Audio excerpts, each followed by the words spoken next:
sangat menarik pertandingan. Mereka juga memberikan perlawanan. Pertandingan strateginya besar.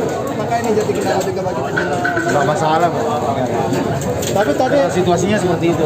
David FC tadi bagus tadi mainnya, dia bertahan tadi. Ya, dia ngumpul di tengah. Oh, Saya pikir mempersulit kita lah ya. iya. Kita kesulitan bobol tadi. Ya, Tadi Dedi Ewandi kita tanggapannya bagaimana?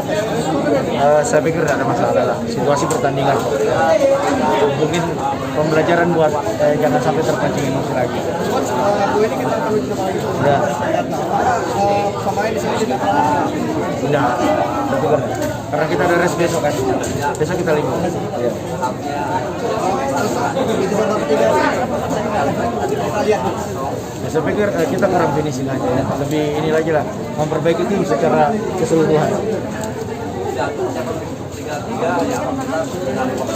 Saya pikir di depan ya sama apa teman.